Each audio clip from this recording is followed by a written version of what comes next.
سلام على عباده الذين اصطفى أما بعد. فقد قال الله تبارك وتعالى في القرآن المجيد والفرقان الحميد: أعوذ بالله من الشيطان الرجيم. بسم الله الرحمن الرحيم. فبما رحمة من الله لنت لهم ولو كنت فظا غليظ القلب لانفضوا من حولك فاعف عنهم واستغفر لهم وشاورهم في الأمر إذا عزمت فتوكل على الله إن الله يحب المتوكلين. وقال تعالى في موضع آخر: لقد كان لكم في رسول الله أسوة حسنة لمن كان يرجو الله واليوم الآخر وذكر الله كثيرا. صدق الله مولانا العظيم.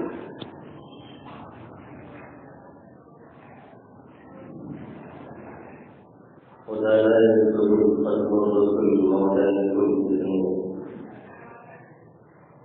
خدا لا يذكر قدم الرسول مولانا كل سنين.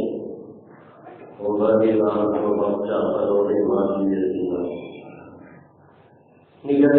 قومتی میں وہی اول وہی آخری وہی فرقہ وہی وبا وہی جاتی وہی خاصہ اور جمال رسول کی الفاظ میں تعبیر ناممکن. جمال رسول کی الفاظ میں تعبیر ناممکن. مجسم نور کی پیچھے کوئی تصویر ناممکن. قلم اشجار ہو سارے سمندر روشنی. قلم اشجار ہو جتنے درخت ہیں ان کو قلم بنا دیا جائے اور جتنے سمندر ہیں ان کی روشنی بنا دی جائے. قلم اشجار ہو سارے سمندر روشنی ہو مکمل ہو نہیں سکتی مگر سیرت محمد کی صلی اللہ علیہ وسلم. میرے محترم بزرگوں اور دوستوں، میرے غریبوں اور نوجوان ساتھیوں، ہم آپ جانتے ہیں کہ یہ ربیع الاول کا مہینہ چل رہا ہے. یہ وہ مہینہ ہے جس میں آقا مدنی صلی اللہ علیہ وسلم کی ولادت ہوئی. یہ وہ مہینہ ہے جس میں آپ صلی اللہ علیہ وسلم اس دنیا سے تشریف بھی لے گئے. یہ وہ مہینہ ہے جس کے اندر ہمارے اور آپ کے اور انسانیت کے ہدایت کا سرچشمہ اور منبع آقا مدنی صلی اللہ علیہ وسلم 8 یا 9 یا 12 ربیع الاول کو تشریف لائے علی اختلاف الاقوال. 8 کو آئے یا 9 کو آئے یا 12 کو آئے اس میں سے اختلاف ہے، لیکن تشریف دنیا سے لے گئے 12 کو، اس میں کوئی اختلاف نہیں ہے. 9 کا قول زیادہ ہے اور زیادہ محققین اور آج کے دور کے ماہرین فلکیات اور ماہرین عربیات اسی طرف گئے ہیں کہ 9 ربیع الاول کو آقا مدنی صلی اللہ علیہ وسلم کی پیدائش ہوئی ہے. کیونکہ مورخین کا اس پر تو اتفاق ہے کہ آپ صلی اللہ علیہ وسلم پیر کے روز آئے.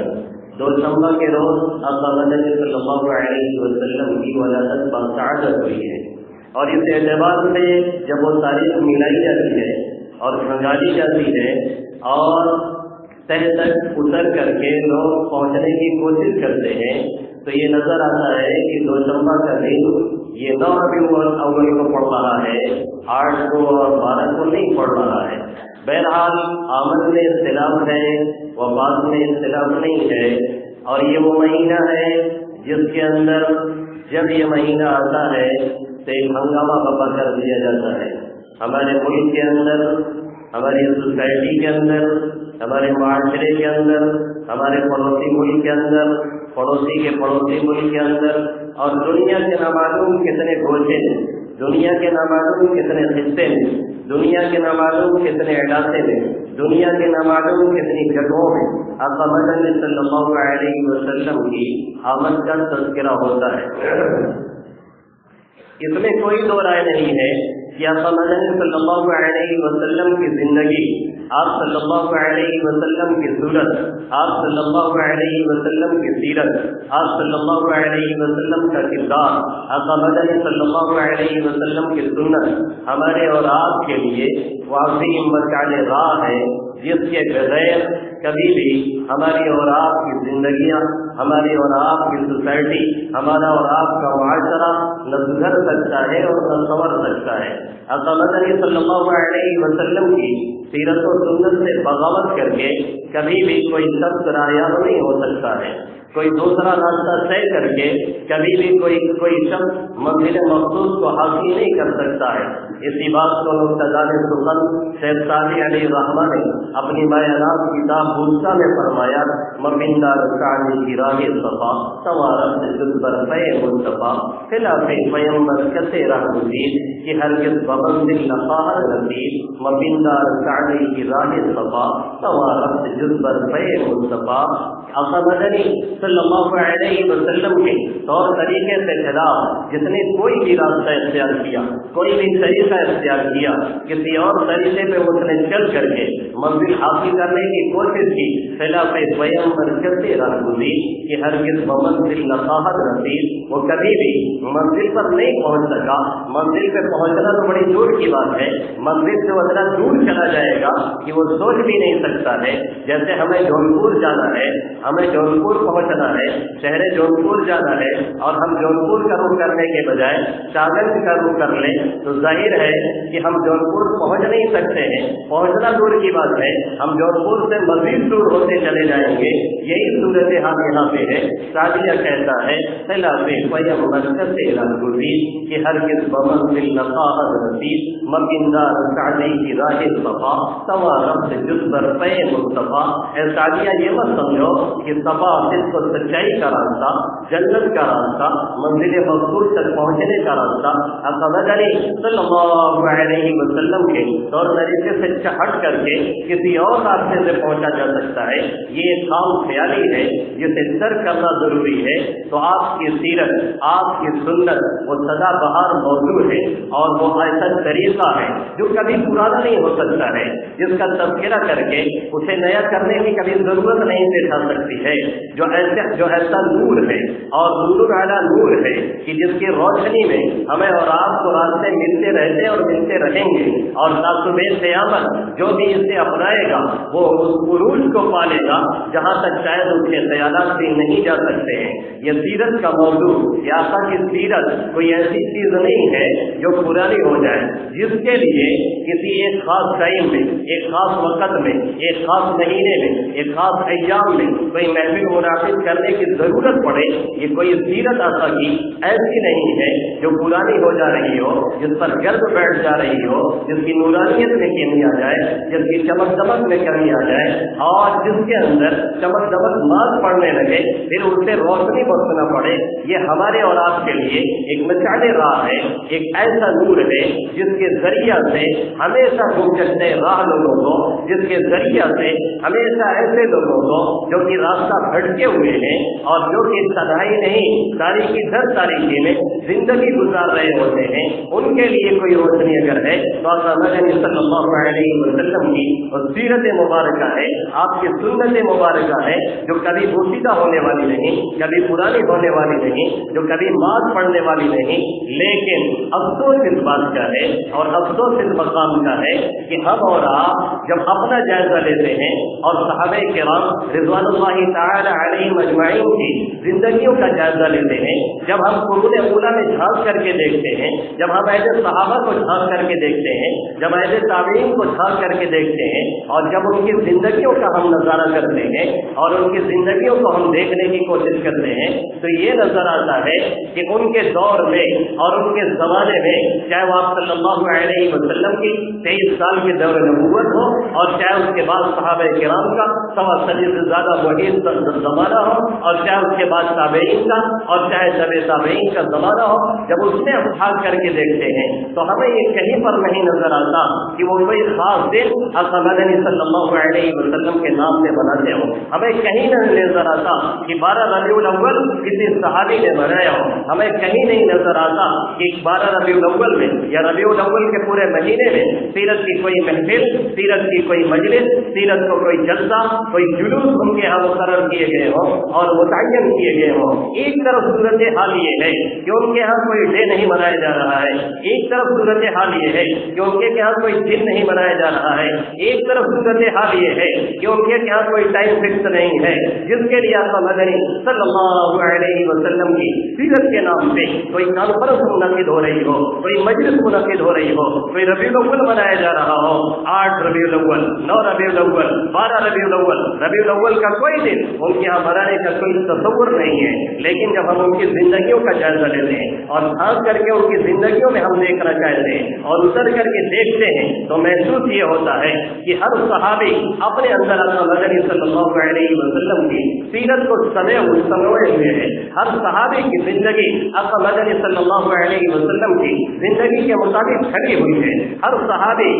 صحابی ایک دعوت و عمل کا ایک مجسم پیکر اور نمونہ ہے جو جہاں جاتا ہے ایک گہری چھاپ چھوڑ جاتا ہے، جو جہاں قدم رکھتا ہے یہ بتا دیتا ہے کہ ہم نبی آخر الزمان صلی اللہ علیہ وسلم کے ماننے والے ہیں. جو جہاں جاتا ہے وہ یہ پیغام دے دیتا ہے کہ ہم محمد عربی صلی اللہ علیہ وسلم کی زندگی کو فالو کرنے والے ہیں. جو جہاں پہ قدم رکھتا ہے وہ یہ بتا دیتا ہے کہ ہم نے آقا مدنی صلی اللہ علیہ وسلم کے نور سے اس نور کو حاصل کیا ہوا ہے جو نور ہماری زندگیوں سے پھوٹتا ہے. اور جہاں بھی تاریکیاں ہوتی ہیں اور جہاں بھی اندھیرے ہوتے ہیں اور جہاں بھی گم اندھیروں میں لوگ زندگی گزار رہے ہوتے ہیں اور جہاں بھی تاریکی در تاریکی، ظلمت کی، تاریکیاں، کفر کی اور بے علمی کی، اس طرح کی بدعملی کی تاریکیاں رہتی ہیں، وہاں جو صحابی بھی قدم رکھتا ہے نورانیت میں اسے تبدیل کر دیتا ہے، تاریکیوں کو چھاٹ کر کے رکھ دیتا ہے. ان کی زندگی کا حال یہ ہے کہ ہر صحابی کی زندگی آقا مدنی صلی اللہ علیہ وسلم کی سیرت میں ڈھلی ہوئی ہے. اسی لیے کسی صحابی کو، اسی لیے کسی صحابی کو، اسی لیے کسی تابعی کو، اسی لیے کسی تبع تابعی کو نہ سیرت کی محفل منعقد کرنی پڑ رہی ہے، نہ کوئی جلسہ منعقد کرنا پڑ رہا ہے، نہ اس طرح کی کوئی کانفرنس منعقد کرنی پڑ رہی ہے. اس لیے کہ ان کا ہر قول و عمل آقا مدنی صلی اللہ علیہ وسلم کی سیرت میں آپ کی سنت کے مطابق کھڑا ہوا ہے. ان کی ہر نصیحت، ان کی ہر برخاست، ان کی ہر گفتگو، ان کی ہر محفل، ان کی ہر محفل، ان کی ہر مجلس، ان کے ہر انداز، ان کی ہر ادا آقا مدنی صلی اللہ علیہ وسلم کی ادا اور انداز کو لیے ہوئے ہیں اور ایک پیغام دیتے وہ چل رہے ہیں کہ ہم محمد عربی صلی اللہ علیہ وسلم کے غلام ہیں، ہم امریکہ اور یورپ کے غلام نہیں. وہ یہ پیغام دیتے چل رہے ہیں کہ ہم آقا مدنی صلی اللہ علیہ وسلم کی سیرت کی غلامی میں زندگی گزار رہے ہیں. ہم کسی ہیرو کے غلام نہیں ہیں، ہم کسی ایکٹر کے غلام نہیں ہیں، ہم کیسر و کسرا کی غلامی نہیں برداشت کر سکتے ہیں. ان کی سیرت یہ بتلا رہی ہے کہ ہماری سیرت آقا مدنی صلی اللہ علیہ وسلم کی سیرت میں ڈھلی ہوئی ہے. دوسری طرف ہم اپنا جب جائزہ لیتے ہیں تو پتہ یہ چلتا ہے کہ جب ربیع الاول کا مہینہ آتا ہے سیرت کے نام پہ محفلیں منعقد ہوتی ہیں، سیرت کے نام پہ مجلسیں منعقد ہوتی ہیں، سیرت کے نام پہ کانفرنس منعقد ہوتی ہیں. کہیں 8 کو، کہیں 9 کو، کہیں 12 کو، کہیں پورے مہینے، قریہ